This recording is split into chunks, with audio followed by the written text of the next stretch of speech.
Hello, my name is Danielle Trief, and I'm a cornea fellow at New York Eye and Ear Infirmary of Mount Sinai. Today I'm presenting on the traumatic hyphema. I have no financial disclosures. The learning objectives of this talk are to A. Describe the mechanism and epidemiology of traumatic hyphemas, B. Utilize evidence-based medicine in the medical management of the traumatic hyphema, C. Identify surgical options and indications to medically unresponsive traumatic hyphemas, and D. Identify special populations and special considerations in the management of traumatic hyphema. Traumatic hyphemas can broadly be defined as blood in the anterior chamber of the eye following trauma. The amount of blood can vary greatly. The picture you see here on the left shows a very small amount of blood in the angle of the eye, seen only on gonioscopy, whereas the photograph on the right shows a total or 8-ball hyphema, where blood fills the entirety of the anterior chamber. Hyphemas may also be microscopic, where the blood is visualized only with the help of the slit lamp. Traumatic hyphemas are a relatively common ophthalmological occurrence. The comprehensive ophthalmologist is sure to see many of these injuries over the course of his or her career. It affects 17 per 100,000 people every year. The majority, 70 to 75%, are children and are male. There are multiple etiologies for blood in the anterior chamber of the eye, and traumatic hyphema must be differentiated from iatrogenic or spontaneous hyphemas. That is, a clear preceding traumatic incident must be elicited. 2/3 of the trauma is from a blunt blow to the globe, whereas 1/3 comes from a lacerating injury. Sports is the leading culprit, especially sports like baseball and tennis, where the small ball can easily hit the globe. Other etiologies include assault, airbags, paintball injuries, and airsoft injuries. Iatrogenic hyphemas are fairly common occurrences in the ophthalmological practice. Hyphemas can be caused by surgery or laser procedures, for example, peripheral iridotomies or trabeculoplasties. These are usually self-limited and clear over time. Uveitis glaucoma hyphema syndrome, UGG syndrome, occurs when a malpositioned or subluxed intraocular lens causes chronic inflammation and irritation to the iris, leading over time to neovascularization and recurrent bleeding. Spontaneous hyphemas can result from neovascularization as a result of vascular occlusions, both venous and arterial, diabetes, ocular ischemic syndrome, and retinal detachments. The picture on the top right of the screen is an example of florid iris neovascularization in the setting of advanced diabetes. Neoplasms such as retinoblastoma and melanomas can also cause spontaneous hemorrhage. Inflammatory or infectious etiologies such as herpetic disease or Fuchs heterochromic iridocyclitis have been associated with hyphema. In Fuchs iridocyclitis, there are fine rubeotic iris vessels that cross the trabecular meshwork. These fragile vessels can burst even during applanation or gonioscopy in the clinical exam. The so-called Amsler sign can be seen when a hyphema results from the creation of a paracentesis during cataract surgery as a result of cutting into these fragile vessels. The image on the bottom right is an example of juvenile xanthogranuloma. This classic tan iris lesion is a hallmark of this disease and is composed of large histiocytes with foamy cytoplasm and 2-ton giant cells. These lesions can spontaneously bleed, causing a hyphema. Associated skin lesions are also a reddish yellow and composed of foamy histiocytes. This slide explains the pathophysiology of the bleeding in hyphema following a blunt trauma. When a moving object hits the globe, it can distort the eye, leading to equatorial stretching and posterior displacement of the lens iris diaphragm. The stretching can produce tears in the anterior face of the ciliary body and iris vessels. Bleeding can be secondary to iridodialysis or cyclodialysis. As the bleeding ensues, the IOP increases, ultimately tamponading the vessels. There is contracture or spasm of the ruptured vessels, and the clot is able to form. Maximal clot integrity is achieved by 4 to 7 days after injury. Prior to this, rebleeding rates are the highest. The clot is ultimately removed by fibrinolytic active material in the anterior chamber. It is helpful to grade the degree of hyphema so that the hyphema can be monitored for clearance day to day. Hyphemas are broadly grouped into microscopic hyphemas where all the blood is suspended in the anterior chamber as cells, or macroscopic hyphema, in which blood has collected and layered in the anterior chamber. Immediately after trauma, the hyphema may be difficult to grade as some of the blood is suspended while some has settled. It is helpful to keep the patient in an upright position to allow the blood to settle inferiorly for proper grading. Microscopic hyphemas can be graded from 1 to 4 based on the scale provided by the Sun Working Group. The scale was created to measure white cell in uveitis, but it is transferable to measure red cell in hyphema, and it is based on the amount of cell in a 1 by 1 millimeter slit beam per high-powered field. Macroscopic hyphemas can also be graded on a scale from 1 to 4, depending on the amount of blood filling the anterior chamber. At the top of the slide, working across, we can see that a grade 4 hyphema occurs when blood fills the entirety of the eye. This only occurs in 8% of eyes and is associated with a worse prognosis for visual recovery. Grade 3 hyphemas fill half to nearly the whole anterior chamber, whereas grade 2 hyphemas fill 1/3 to 1/2 of the anterior chamber. The majority of macroscopic hyphemas are grade 1, that is, they fill less than 1/3 of the anterior chamber, and they have an excellent visual prognosis. The first step in hyphema exam is a good clinical history. Practitioners should document the mechanism of injury, as it may help the physician determine whether the hyphema is an isolated finding or present with other trauma. There should be a high suspicion for lacerating injuries when the hyphema is secondary to small, high-velocity projectile objects, for example, metal from power tools, drills, saws, and BB guns. Prior ocular history, visual impairment, or amblyopia should be documented, as these factors may contribute to the final best correctable vision. A history of sickle cell disease or blood dyscrasia are important to document, as these variables can affect recommended management. I will discuss this later in the talk, but all patients of African descent, Hispanic, and multiracial individuals should be screened for sickle cell disease through a sickle cell preparation.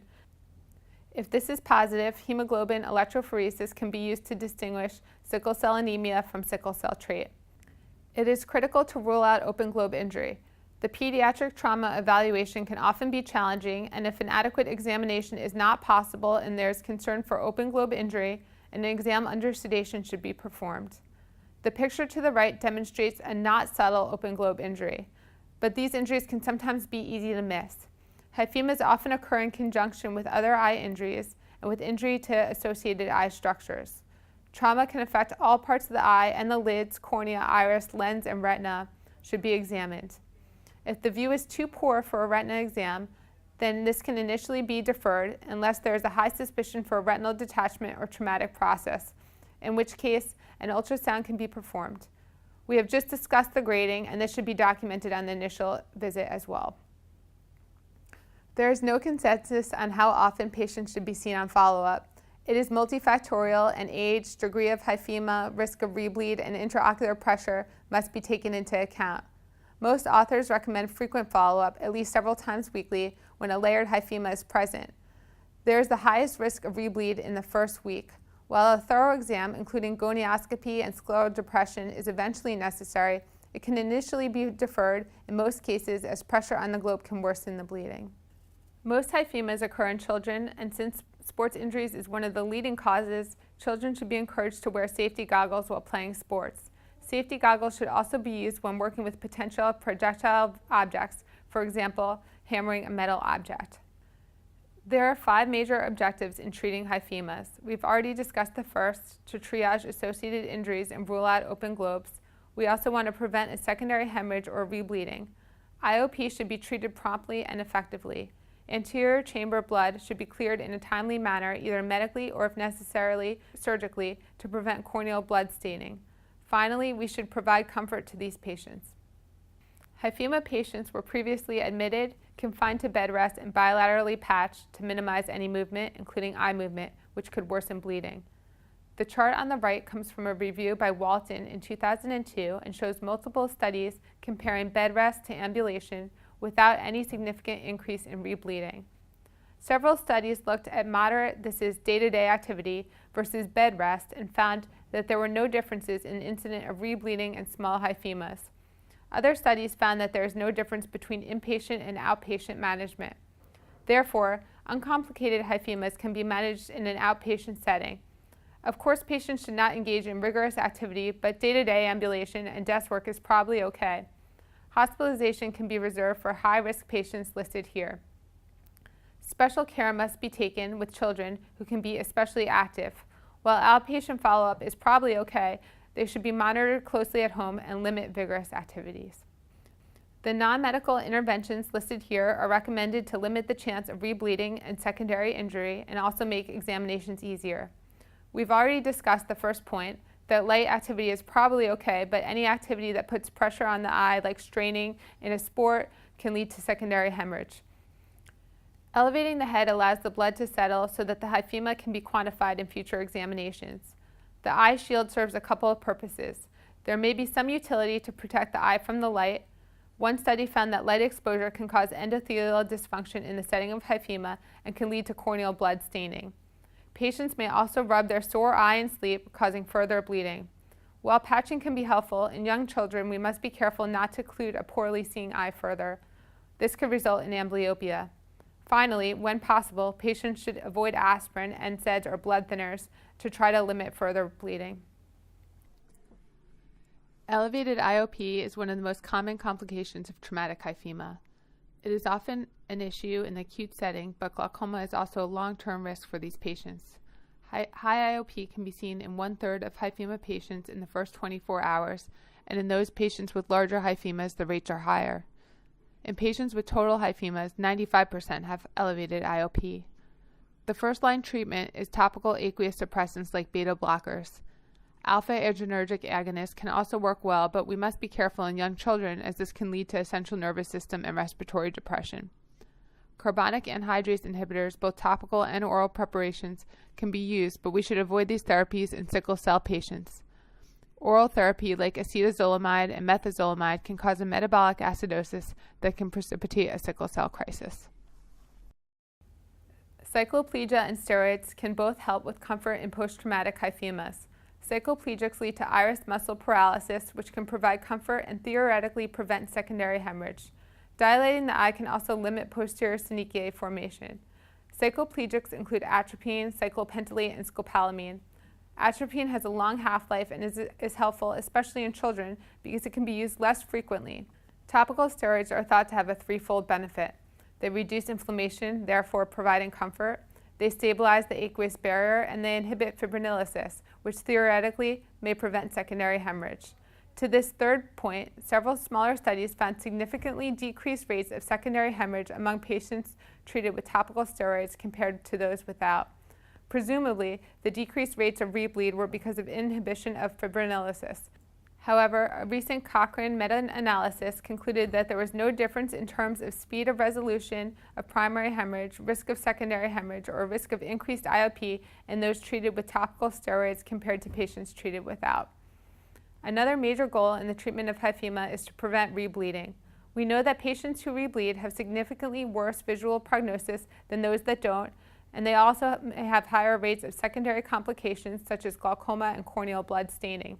Rebleeding occurs when the fibrin clot that forms around the delicate arteriole after injury retracts or is absorbed too quickly, thus opening up the fresh wound. There are a couple of medicines approved to prevent rebleeding. To understand how those work, we must understand the process of clot formation and retraction. After an arteriole tears, a platelet fibrin clot forms at the site of vascular injury. The blood vessels contain receptors for amino acid lysine.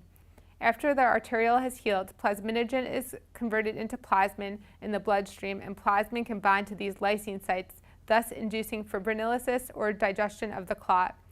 The degraded clot material is then absorbed via the trabecular outflow channels. Clearly, if clot retraction occurs before healing of the blood vessel, rebleeding can ensue.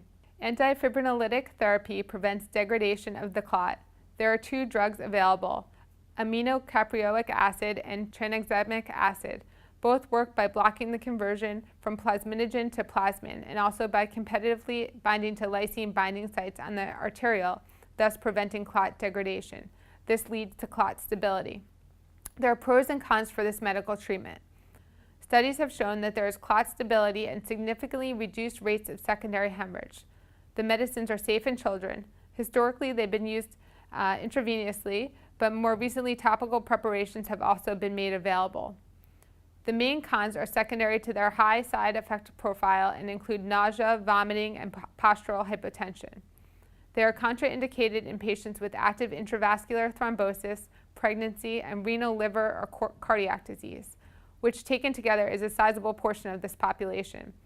Studies have shown significantly reduced rates of bleeding, but have not found a significant improvement in final visual outcome. In considering whether to use these medicines, it is important to consider who is a good candidate. In patients with previous rebleed, antifibrinolytic therapy may be a good therapy, but it is not commonly employed in the run-of-the-mill hyphemas. In patients where antifibrinolytic therapy is considered, liver function tests, renal tests, electrolytes, and glucose levels should be drawn given the side effect profile. Illustrated here are our recommendations for the run-of-the-mill traumatic hyphema. We recommend limiting activity. Patients can ambulate, but they should not engage in activities that require exertion, as this can put strain on the eye. Elevating the head of the bed will allow blood to fall inferiorly, allowing the degree of heme to be quantified between visits and potentially improve vision by preventing central visual obscuration secondary to heme. A shield at night prevents us from unconsciously rubbing our eyes during sleep. In children, a shield should be worn throughout the day, as they are more prone to injury and eye rubbing. In young children of amblyopic age, a clear shield should be used to minimize the risk of occlusive amblyopia. Topical steroid and cycloplegic can help in inflammation and comfort. The complications of the traumatic hyphema are listed here. We discussed several of these already, but we will review each of these in greater detail now. So why do we spend so much time worrying about rebleeding? I mentioned that patients who rebleed have a worse visual potential, whereas 80% of patients with hyphemas ultimately achieve a vision of 20/50 or better. Only 65% of those who rebleed achieve the same vision. Patients who rebleed are also more likely to ultimately require surgery. There is a critical window for rebleeding in the first week where the clot stabilizes and is then degraded. The rates of rebleed vary widely and depend on the population. African Americans, for example, have among the highest rates of rebleeding. Some researchers have found that melanin may play a role and that eyes with higher levels of melanin are more likely to rebleed. Other studies have found that patients on systemic anticoagulation are more likely to rebleed. A long-term complication of hyphemas is glaucoma. This is a lifetime risk and should be stressed to patients. A child with a hyphema should therefore be told that they need yearly eye exams and that, even 50 years from now, when the eye is seemingly fine and the hyphema is a distant memory, the eye is more likely to have glaucoma than if they never had a hyphema. One mechanism for glaucoma is angle recession, depicted in this picture on gonioscopy on the right. Some degree of angle recession can be seen in 85% of patients with hyphema. Glaucoma is more frequent when there is 180 degrees or more of the angle involved. Initial gonioscopy is important to document the presence of angle recession. We generally recommend that it be performed at a month after the hyphema has cleared. Early gonioscopy may be difficult because blood can obscure the view and because pressing on the eye can cause further bleeding. Patients with a history of hyphema should be seen yearly if the pressure remains under good control. Posterior synechiae can form as a result of inflammation from the hyphema.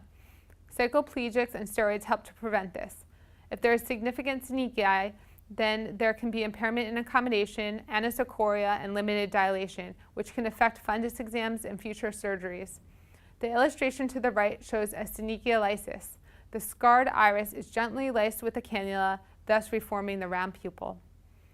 Corneal blood staining is one of the most feared complications. It occurs from the release of hemoglobin as the red cells degrade. Hemoglobin diffuses across the endothelium and decimes into the posterior stroma. In the stroma, it is metabolized into hemosiderin, which leads to this rusty color of the cornea, which you can see here. The hemosiderin degrades the clarity of the cornea. Corneal blood staining is more likely to occur in hyphemas with high IOP and with total hyphemas.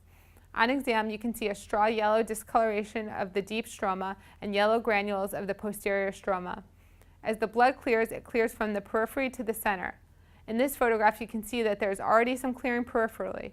Cornea blood staining is an indication for surgical intervention. Hyphema should be surgically cleared at any signs of staining. In children of developmental age, we must consider amblyopia. The hemorrhage can physically block the vision and lead to occlusive amblyopia. Should there be corneal blood staining, the degradation of vision could also lead to amblyopia. Both situations are quite rare, but children should be followed frequently and ensured that blood clears in a timely manner. The vast majority of hyphemas resolve on their own, but a minority, about 5%, do require surgery. The goal of surgery is to clear the blood from the anterior chamber to prevent complications like corneal blood staining.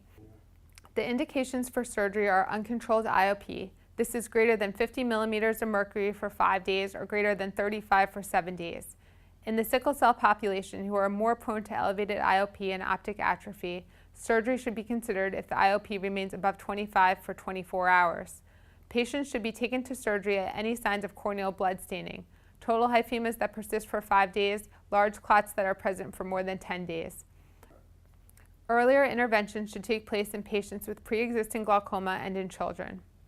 There are multiple techniques to remove the blood. These include simple irrigation aspiration, a single incision hypherectomy using a microvitrector, and limbal clot delivery, where the hyphema is manually expressed out of the anterior chamber, or a combined surgery with trabeculectomy and AC washout should the IOP be uncontrollably high. A couple of patient populations deserve special consideration. Patients with sickle cell disease and blood dyscrasias are prone to specific complications and their care must be altered accordingly. Patients with sickle cell anemia have higher risk of elevated IOP, optic atrophy, secondary hemorrhage, and visual impairment. These irregular sickle erythrocytes are more likely to clog the trabecular meshwork. Elevations in IOP can produce hypoxia, acidosis, and further sickling. Illustrated here on the right is an example of sickled erythrocytes. Sickled cells are oblong rather than disc-shaped. Even patients with sickle cell trait are predisposed to optic nerve damage and central retinal artery occlusion following a hyphema. The prevalence of sickle cell anemia in the African American community is quite high. 10% carry the trait. All African Americans with hyphema should be tested for sickle cell disease. In considering treatment for these cases, care must be taken not to precipitate a sickle cell crisis. Certain medical treatments, like carbonic anhydrase inhibitors, are contraindicated in sickle cell patients as they can worsen acidosis and sickling. Patients with sickle cell disease can also have complications at lower pressures. For example, IOP in the mid-20s to 30s can result in optic nerve damage. Surgery should be considered earlier in these patients. Patients with sickle cell disease have higher rates of rebleeding.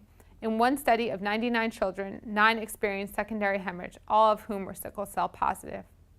A second group of patients to consider are patients with bleeding dyscrasias, for example, hemophilia. In these patients, spontaneous hyphemas can develop after minor trauma. In managing hyphemas, it is important to monitor blood factors, for example, factor VIII in hemophilia A, and replace as necessary. Antifibrinolytic therapy should be considered in both the sickle cell and blood dyscrasia populations to prevent rebleeding.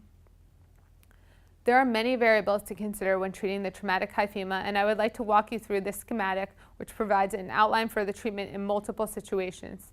This schematic is adapted from our paper on pediatric hyphema in international ophthalmology clinics. The quote, typical patient without any complications is illustrated here in purple. The complicated patients are illustrated in gold. The first thing to consider when evaluating a traumatic hyphema is to determine whether an open globe is present. If there is one, this should be repaired first. If you are not sure, you can perform an exam under anesthesia. You will want to go through the history from the patient. You should ask, is there a history of sickle cell disease? If there is, then you will want to know and make sure that the intraocular pressure stays low, ideally under 25. If it is higher, you should consider admitting the patient and start glaucoma-lowering medicines, as sickle cell patients are prone to complications like optic atrophy and glaucoma. Carbonic anhydrase inhibitors should be avoided as they can precipitate a sickle cell crisis. If the pressure remains high for greater than 24 hours, then surgery should be considered. In patients with sickle cell anemia, antifibrinolytics should also be considered to prevent rebleeding. If the patient is not sure if they have sickle cell disease or trait, and if they are African American or Hispanic, a sickle cell prep should be provided. Patients should also be screened for family history of blood dyscrasias like hemophilia. Bleeding times and CBC should be checked when the family history is positive, and factors should be repleted as necessary. If there is no history of sickle cell disease or blood dyscrasias, the patient should receive cycloplegics and topical steroids. The head of the bed should remain elevated so that the blood can settle inferiorly and a Fox shield can be provided. It should be clear in children.